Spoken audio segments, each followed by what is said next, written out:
జై శ్రీరామ్. భగవద్గీత మొదటి అధ్యాయము అర్జున విషాదయోగము 9వ శ్లోకము. అన్వేచ బహవః శూరా మదర్తే త్వక్త జీవితః నానాశస్త్ర ప్రహరణః సర్వే యుద్ధ విశారదః. దుర్యోధనుడు తన గురువైన ద్రోణాచార్యుల వారితోటి చెప్తున్నాడు. తన సైన్యంలో ఎంత గొప్ప గొప్ప వీరులున్నారో చెప్పి, ఇంకనూ పెక్కుమంది వీరులు శూరులు మన సైన్యం నందు కలరు. వీరందరూ యుద్ధ విశారదులు, నానా శస్త్రాస్త్రధారులు, నా కొరకు తమ ప్రాణములు వడ్డీ అయినను యుద్ధం చేయడానికి సిద్ధంగా ఉన్నారు అని దుర్యోధనుడు చెప్తున్నాడు.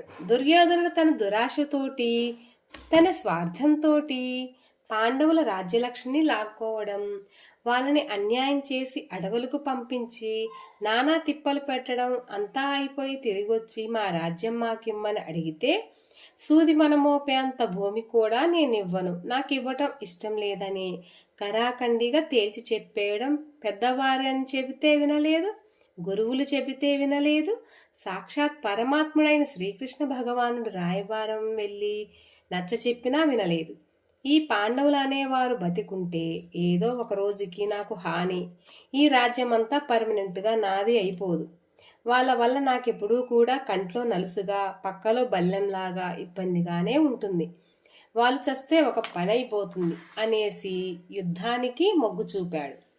ఇంతటి దురాత్ముడు, దుర్మార్గంలా వర్తనుడు, అధర్మం నందే ప్రీతి కలిగిన దుర్యోధనుడు పక్షాన కూడా మహావీరులు యోధులు వచ్చి యుద్ధం చేయడానికి నిలబడ్డారట.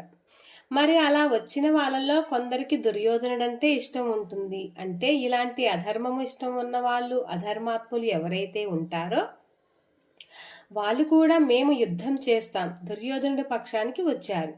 కొందరు దుర్యోధనుడి బెదిరింపులకి భయపడి వచ్చారు.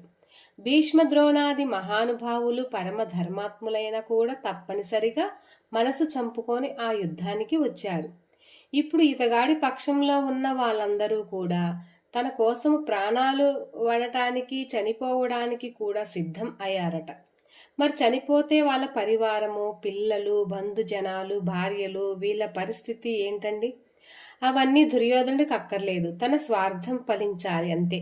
దానికోసం ఎంతమందిని చంపడానికైనా దుర్యోధనుడు సిద్ధమై, స్వార్థం అనేది అంత దారుణంగా ఉంటుంది. స్వార్థం అనేది విషతుల్యం అంతే. ఇప్పటికీ కూడా మనం చూస్తూ ఉంటాం. ఏవో రాజకీయ సభలు లాంటివి పెడుతూ ఉంటారు. తలా 100 రూపాయలు బిర్యానీ ప్యాకెట్ దొరుకుతుందేమో అని ఒక పేదవాడు కూడా చేరతాడు అందులో. తొక్కిసలాటతో చనిపోతాడు. అలాంటి అంతమంది పేదవారు మన స్వార్థపు కోరికలకు బలైపోయారు. మనకి ఆ లెక్కలు అక్కర్లేదు. మనకు బాగా ప్రచారం వచ్చిందా లేదా, పదవులు వచ్చాయా లేదా, మనం బాగున్నామా లేదా, అమాయకులు ఎంతమంది బలవుతున్నారు మనకు అనవసరం. ఆ విషయం ఇలాంటి స్వార్థపు ఆలోచనలు ఎవరికైతే ఉంటాయో వాళ్ళ బతుకు ఈ దుర్యోధనుడి బతుకు ఒకటే అవుతుంది. గుర్తుపెట్టుకోండి. మనం బాగుపడటానికి ఎంతమందిని నాశనం చేయాలి అనే ఆలోచన వదిలిపెట్టేసేసి, మనం కాస్త కష్టపడినా పర్వాలేదు, అందరూ సుఖంగా సంతోషంగా ఉండాలి అనే ధర్మమైన ఆలోచనలు చేస్తే మనిషి అని నిరూపించుకోవాలి. ఈ నీతి మనం ఈ శ్లోకం నుండి గమనించాలి. జై శ్రీరామ్.